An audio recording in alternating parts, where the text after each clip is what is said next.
Vamos então continuar Camões, Pinóquio e a matemática. Nós já vimos no último papo, na verdade, mais ou menos, porque teve um penetra aí que deu uma palestra sobre cognição no meu lugar. Mas tudo bem, ele é meio metidinho, barbudo, acha que é Papai Noel, mas o importante é que a palestra sobre cognição já foi realizada. Mas me pediram para inverter a palestra de oficinas com a de Olimpíadas. Então, vamos fazer essa virada. Vamos apresentar hoje Olimpíadas. Agora, vamos começar por um tema muito importante no que diz respeito ao conhecimento. Não há nenhuma energia que mobilize mais o prazer e a busca do conhecimento do que a curiosidade, que acaba nos levando ao interesse, né? E é lógico que as crianças têm interesse nos temas mais variados ao longo do seu crescimento. Por exemplo, eu passei por uma situação de pedras, né? Um belo dia, uma pedrinha, no segundo dia, duas pedrinhas, aí quando a gente viajava, N pedrinhas, eu tinha uma caixa de pedras lá em casa. Mas é melhor do que alguns amigos meus que, por exemplo, os filhos se interessaram por besouros, para a grande alegria da mãe, naturalmente, né? Agora, o que acontece de interessante? Você se interessa por pedras e depois você, na escola, começa a aprender ciências.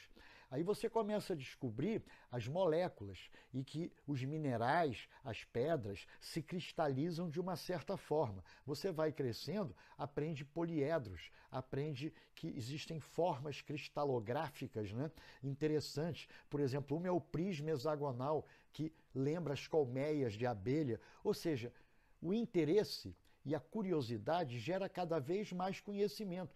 Não obstante, de vez em quando a gente tem que lidar com os besouros da vida. Eu, por exemplo, quando era criança, meu pai ia muito a Teresópolis.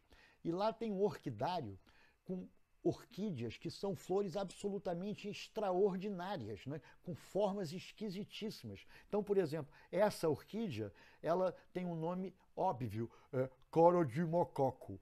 O nome dessa orquídea só podia ser coro de mococo. E o girassol, que é uma outra flor sensacional, porque o girassol, no miolo dele, ele tem uma espiral. E quando a gente vai crescendo, chega no ensino médio, a gente entende como funciona essa espiral. A gente entende como é que se distribui as pétalas de um girassol. Então, o conhecimento, ele é uma coisa inacreditável e é disparado sempre pela curiosidade e pelo interesse. Agora, é evidente que era muito mais confortável se as nossas crianças preferissem falar sobre a Lua, sobre os planetas, sobre as galáxias, sobre a Via Láctea, né? Melhor do que ter esses bichinhos dentro de casa. Mas a questão é a seguinte: como é que funciona a curiosidade sem internet? Ou seja, como é que eu e os meus filhos vivenciaram, e vários de vocês, pais e eventualmente avós, vivenciaram a curiosidade? Bicho, eu estou fazendo isso quase como uma brincadeira. Olha só, O Mundo da Criança, uma enciclopédia que eu li pra caramba. E depois veio o Tesouro da Juventude. Caramba, alguns volumes do Tesouro da Juventude, eu acho que eu li umas 50 vezes. Então, meus pais faziam um esforço para poder comprar essas enciclopédias na época, porque era a forma que a gente tinha de chegar na informação, né? Depois a Enciclopédia Barça, que era imensa de grande. E eu tive o prazer, 30 anos depois, de ser inclusive um colaborador da Enciclopédia Barça, com alguns verbetes de matemática. E a melhor das enciclopédias, que custava caro pra caramba, eu me lembro claramente disso, é a Enciclopédia Britânica, com aqueles volumes que eram os livros do ano, para atualizar as informações a cada ano que passasse, com novas descobertas científicas, etc. e tal. Hoje, as crianças não têm esse problema. Hoje, as crianças têm o conhecimento disponível na web. Agora, o que tem a ver as Olimpíadas com o conhecimento? Tudo, a começar pelo nome. Essas Olimpíadas são chamadas de Olimpíadas de Conhecimento para se distinguirem das Olimpíadas esportivas. E vocês nem imaginam as áreas de conhecimento onde existem Olimpíadas. Dá uma olhada. Você curte física? Tem Olimpíada de Física. Você curte filosofia? Aí, naturalmente, você já é um pouco mais velho. Tem Olimpíada de Filosofia. Ou seja, tem Olimpíada de uma gama variadíssima de temas. E eu ressaltei aqui a de matemática e a de química, porque elas são as mais antigas do Brasil, né? E as Olimpíadas de matemática são hoje conhecidas no mundo e principalmente pela qualidade, né? Nós brasileiros estamos no top do top na matemática mundial, né? Nas pesquisas, graças ao trabalho extraordinário que o Instituto de Matemática Pura e Aplicada e outras organizações desenvolveram nas últimas décadas. Agora, olha que interessante. Quais são os objetivos das Olimpíadas? Isso talvez vai fazer com que vocês tenham uma ideia menos desvirtuada, porque as pessoas acham que Olimpíada é para nerd, né? É só para camarada super inteligente. Nada disso. As competições nas Olimpíadas são um pequeno pedaço da importância dela. E, na verdade, colocam em contato pessoas que têm interesses comuns, onde se divide o conhecimento e o aprendizado. Vamos ver quais são os principais objetivos das Olimpíadas. O primeiro, óbvio, disseminar o conhecimento na área. Outra atividade e outro objetivo fundamental das Olimpíadas é capacitar os professores na sua área de atuação. Isso é um barato, porque como elas oferecem cursos, essas entidades congregadas pelo evento Olimpíada, oferecem cursos de formação a professores, em vários casos, nada mais interessante do que você cada vez capacitar melhor o professor para que ele também possa incentivar o aluno e disparar a curiosidade do aluno naquele tema. Aumenta o universo das pessoas com interesse naquele particular tema. Outro objetivo importantíssimo das Olimpíadas, descobrir talentos. Nós, brasileiros, temos uma Olimpíada gigantesca, nós vamos comentar já já, onde é impressionante, em cidades pequenininhas, né, com 20 mil habitantes, a gente descobre pessoas extremamente talentosas, em especial na Olimpíada de Matemática. Então, esse é um dos objetivos, porque você, capturando essas pessoas que têm talento nessa área, você vai disseminar o conhecimento, vai ter mais pesquisadores na área, mais interesse na área e desenvolvendo o país com a sabedoria dessas pessoas.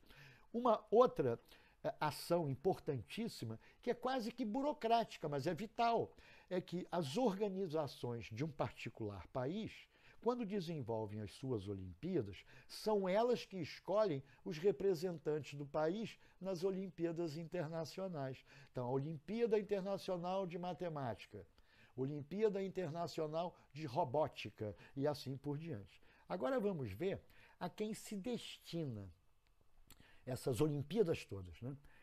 Na verdade, dependendo da área de conhecimento, as Olimpíadas são preparadas para crianças desde o terceiro ano do ensino fundamental até a universidade. É evidente que não vai existir Olimpíada de Filosofia para o terceiro ano do ensino fundamental, mas vai existir de matemática. Então vamos agora analisar quais são as Olimpíadas de Matemática que eu quero particularmente chamar a atenção de vocês. Primeiro, a mais importante de todas, que é a TOP, é a Olimpíada Brasileira de Matemática.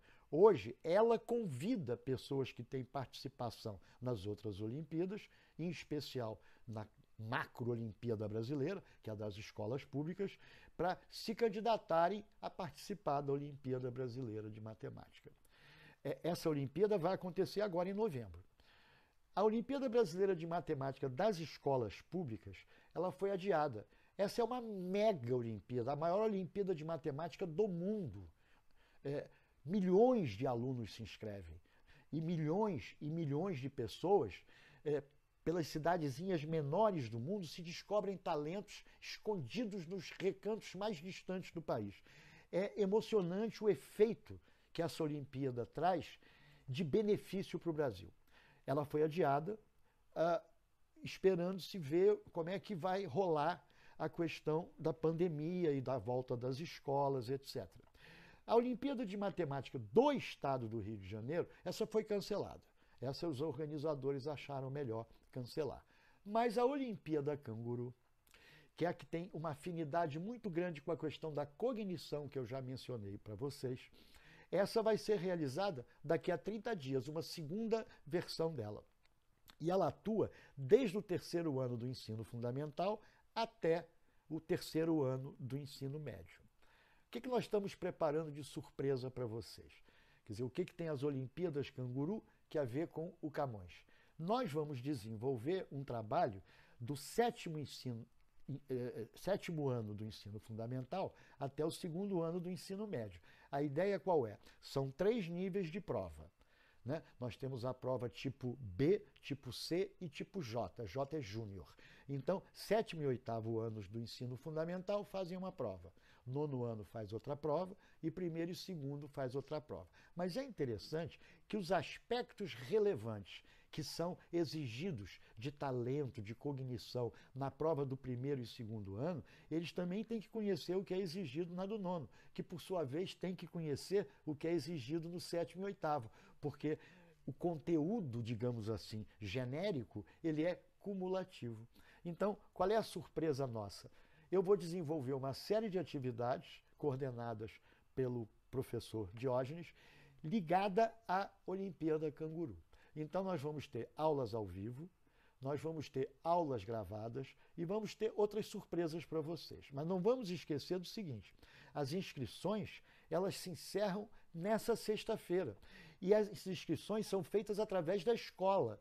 Ou seja, vocês têm que entrar em contato conosco para que a gente possa providenciar essa inscrição através da escola, né? Então, aguardo vocês.